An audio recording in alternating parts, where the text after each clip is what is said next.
اللہ جب کسی سے ناراض ہوتا ہے رزق نہیں چھینتا، آب و دانا بند نہیں کرتا، سورج کو حکم نہیں کرتا کہ اس کے آنگن میں روشنی نہیں پھیلانی، چاند کو نہیں روکتا کہ تیری کرنیں اس کے ویڑے میں نہیں پڑنی چاہیے، بلکہ اللہ جب کسی سے ناراض ہوتا ہے سجدوں کی توفیق چھین لیتا ہے۔ سجدوں کی توفیق چھن گئی تو پھر سمجھو اللہ ناراض ہے، اللہ راضی نہیں ہے۔ اور اگر سجدوں کی توفیق نصیب ہو جائے، کسی نے واصف علی واصف مرحوم سے پوچھا تھا کہ کیسے ہمیں پتا چلے گا کہ ہماری نماز قبول ہو گئی ہے، تو انہوں نے کہا تھا ایک نماز کے بعد دوسری عطا ہو جائے تو سمجھ لو پہلی قبول ہو گئی ہے۔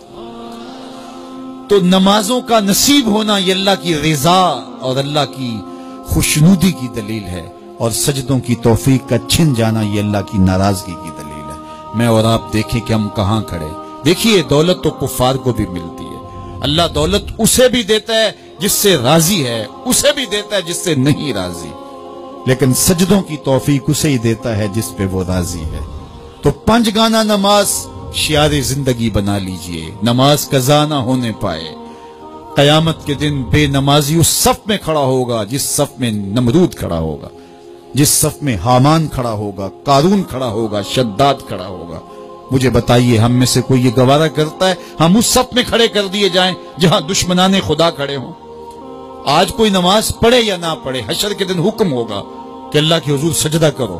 ہر کوئی سجدہ کرنا چاہے گا، جو نہیں پڑھتا وہ بھی کرنا چاہے گا، لیکن بے نمازی کی کمر اکڑ جائے گی، وہ آرزو رکھنے کے باوجود سجدہ نہیں کر پائے گا۔ قرآن بتاتا ہے کچھ لوگ جہنم کو دھکیلے جا رہے ہوں گے، انہیں کچھ لوگ پوچھیں گے ما سلککم فی سقر، تم جہنم کو کیوں جا رہے ہو، کیا ہوا تمہیں؟ تو وہ جواب میں کیا کہیں گے؟ لم نک من المصلین، ہم نماز نہیں پڑھا کرتے تھے۔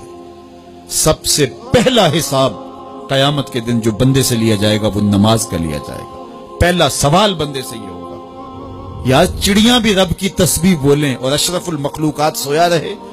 جب صبح کا وقت ہوتا ہے حشرات الارض بھی بلوں سے نکل کے رب کی تقدیس کے ترانے پڑھ رہے ہوتے ہیں، درختوں کی شاخوں پہ چڑیاں پرندے وہ بھی اللہ کی تقدیس کے ترانے پڑھ رہے ہوتے ہیں، حشرات الارض بھی اس کی تقدیس کے گیت گا رہے ہوتے ہیں، اور اشرف المخلوقات خراٹے لے رہا ہو۔ اس سے بڑی بد نصیبی کیا ہو سکتی ہے؟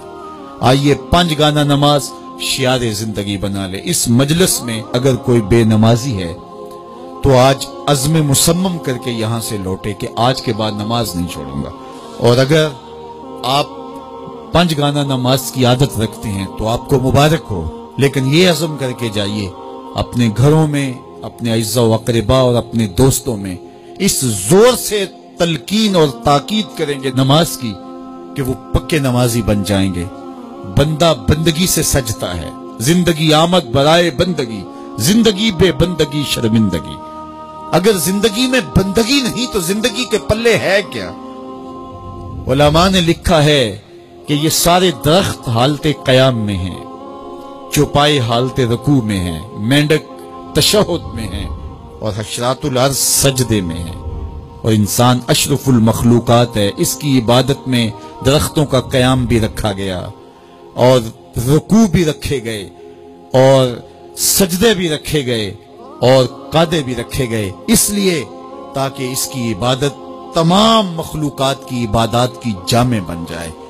لیکن اس کے باوجود اللہ کے حضور سجدہ ریز ہونا پسند نہ کرے تو بتائیے کیسے رحمتیں اس کے اوپر اتریں گی؟ خوش نصیب تو وہ ہیں جو 5 گانا نماز ادا کرنے کے بعد تہجد بھی قضا نہیں ہونے دیتے، سجدوں سے اللہ کے حضور حاضری پیش کرتے ہیں۔ سب سے زیادہ بندہ اللہ کے اس وقت قریب ہوتا ہے جب سجدے میں سر رکھا ہوا ہوتا ہے۔ انسان کے اشرف اعضاء اس کے سر میں ہیں، بولنے کی قوت زبان سر میں، دیکھنے کی قوت آنکھیں سر میں، سونگنے کی قوت ناک سر میں، چکھنے کی قوت زبان سر میں، سننے کی قوت کان سر میں، سوچنے کی قوت دماغ سر میں، اور سر مالک کے در پہ۔